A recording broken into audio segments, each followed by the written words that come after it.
I don't know how to do this thing still. So I'm live. I am coming on here because I have been an extremely overwhelmed, oh boy, just everything in the world person lately. And I said I would share with you why. And just I'm just in this time. It's just kind of like everything amazing and frustrating, but blessings, kind of a wild thing. Um, I'll get to the point. Within 2 weeks, we found out that both of my parents are nearing the end of their lives. They both got diagnosed with metastatic cancers, different kinds. And they were given, both of them separately, were both given just a few months. It looked like there was some help that could help my dad, but not necessarily enough. Well, enough for me. I just want him to live forever, but really, does anyone? So within that 2 weeks, we got this news, and I think that it feels like your world goes crumbling and tumbling down. And then my parents did what you would hope any and all parents could ever do. And I hope I am this way one day. They have given love, support. They're having these talks, discussing these things with us. They have 8 kids. They have a zillion kids that they have to have each of them feel loved and prioritized and comforted, because it's not just one or the other, it's both. And they know this, and they have been amazing. It's not easy. I am cycling through the stages of grief really fast. Anger, usually about like, why is it, why can't they have an answer, denial, bargaining, acceptance. I have done a lot of acceptance, and with that, it's because the example of my parents have both been there and talked to us about it and said, hey, this is how it is. It's how we were in life together and how we're going to go. Both of my parents have done so many amazing things that I don't know why I'm surprised at how amazing they are at this time. I have been randomly crying. I cried to the checkout lady at Target the other day, just cried. I'm just trying to do the best I can. And it's weird because then I also have these overwhelming feelings of blessings. I have, from my own experiences, looked up what is afterlife. When people pass away and then they go back to this new, like they died in an operation, then they come back and they tell you what it's like. And what's giving me comfort is I've watched a lot of that. And I see that both my parents, one day they're going to go from this family here, where they've been amazing, and then they're going to go to the other family. And, ooh, SpongeBob just came on. Hold on a second. Well, let me go turn that off.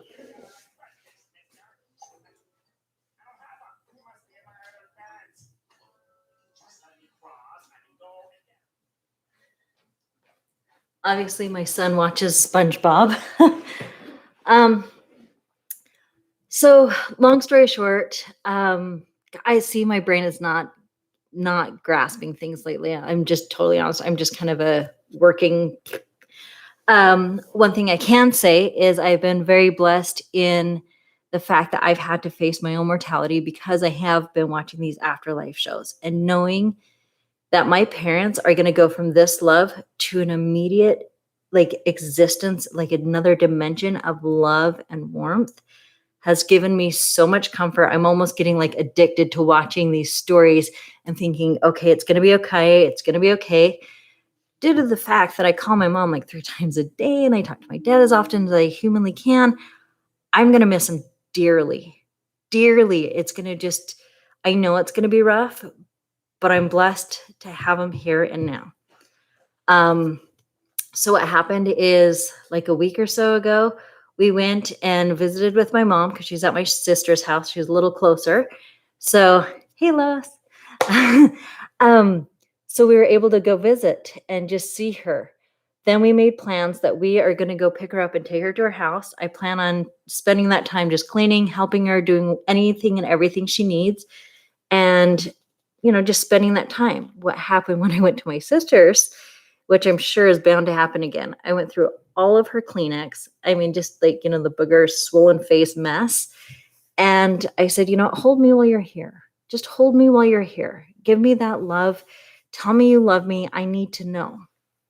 And I think that we're trying to address it and be aware of it, but it's still hard. So that's the thing is, anyway, so this is me, and I am kind of a babbling brook at this point. I do have a bunch of other health stuff. I just had a endoscopy, and that's kind of healing, and I've been having stomach ache and heart aches for a couple days. But like everything else, it's not that I don't care about my health, because I do, but like it's all taken secondary because I really just want time. And this is the most confusing message. I am so sorry. I just have to know, or have to let you know that, things are strangely good in a weird sense, because I have two amazing parents. So what could be the most ground shaking and horrifying news, which it kind of is, I've had two amazing supports who have loved me through it. So that's it. That is my update. I actually have a ton more, but my brain is not settling. So soon enough. And thank you for just being there. I really appreciate it. I'm in a weird conundrum lately. So thank you. Oh, look.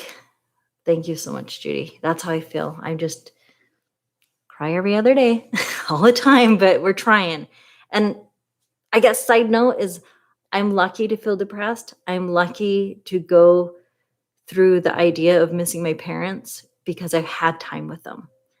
And it could be that I wouldn't know that they were gone, or, you know what I mean? I couldn't mourn them.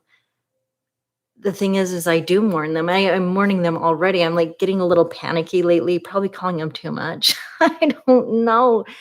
But I mean, it's not something you prepare for. I mean, even just talking about it before, it's something you don't really think of. You don't think that it's really going to happen ever. And I don't think I still grasp that. So, anyhow, it's just in the next couple months that, they'll be going to their other family up above, and it will be good.